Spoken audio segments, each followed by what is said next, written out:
Why do you feel constantly exhausted, yet you can't stop scrolling? Why does every single headline on your phone feel like a life or death emergency?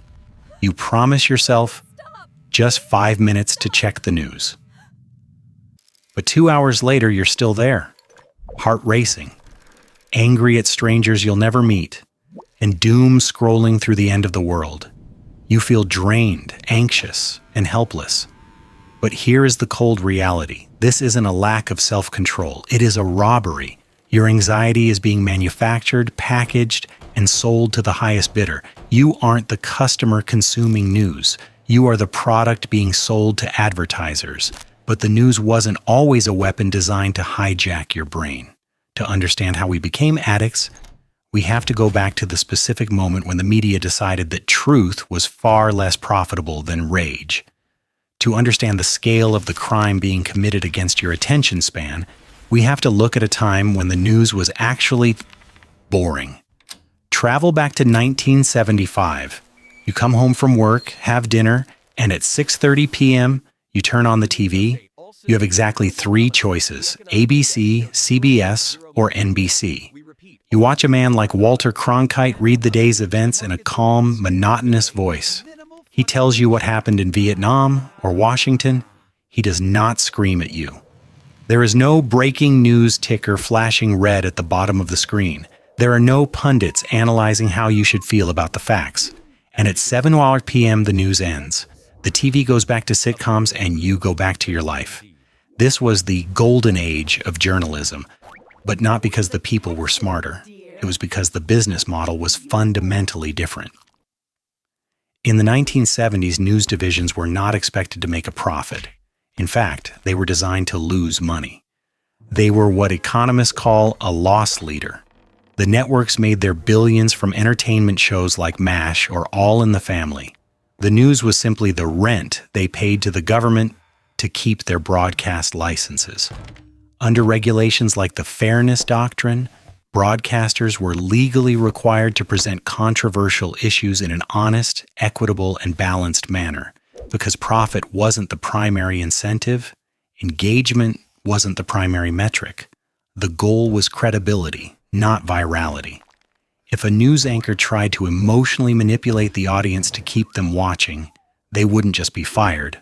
The network would risk losing its license. Information was a public utility, like water or electricity, essential, standardized, and yes, a little bit dry. You weren't addicted to the news in 1975 for the same reason you aren't addicted to your tap water today. It was there when you needed it, and you ignored it when you didn't. There was no algorithm hunting you down.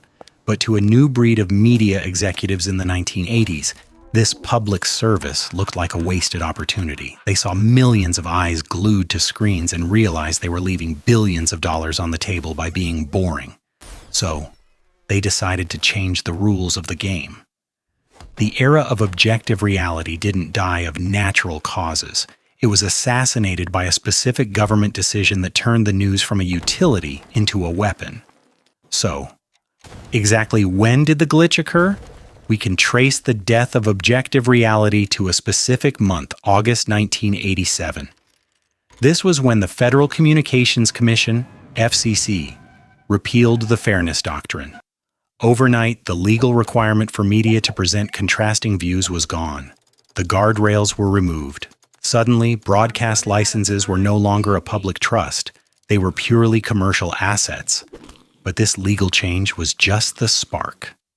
The fuel came from a revolutionary business model that emerged around the same time, the 24-hour news cycle.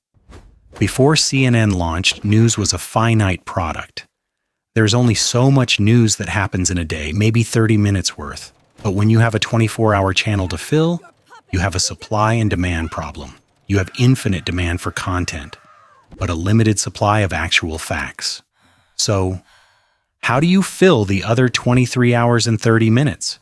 You stop reporting facts and start manufacturing speculation. This created the pundit economy. It is expensive to send investigative journalists to a war zone or to dig through thousands of court documents. It is incredibly cheap to put 2 people in a studio and have them scream at each other about what might happen. This shifted the product from information to conflict. Then came the accelerant, the Telecommunications Act of 1996. This law allowed for massive media consolidation. In 1983, 90% of American media was owned by 50 companies. By 2011, that same 90% was controlled by just 6 massive corporations: Comcast, Disney, News Corp, etc. Why does this matter to your wallet? Because these corporations are publicly traded. They have a fiduciary duty to shareholders to maximize profit, not truth. They discovered a simple economic formula. Fear holds attention better than optimism, and rage creates more engagement than nuance.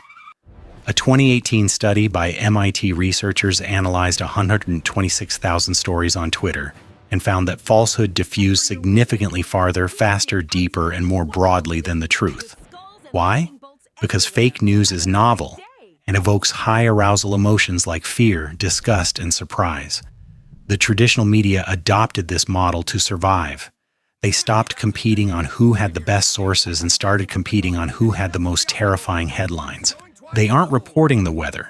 They are selling you the storm. Every breaking news banner is a dopamine trigger designed to keep you watching through the commercial break so they can sell your attention to pharmaceutical companies and car manufacturers.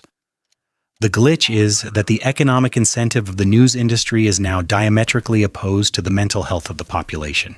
They make money when you are stressed, radicalized, and glued to the screen. If you are calm, informed, and content, you turn the TV off, and their stock price goes down. But corporate greed is only half the equation. They supply the drugs, but why are we so eager to take them? The scariest part isn't the boardroom strategy, it's how they hacked the biology of your own brain to make you fall in love with the poison. You might think you are browsing the internet to stay informed. In reality, you are walking into a casino, sitting at a slot machine, and pulling the lever every time you swipe your thumb down the screen.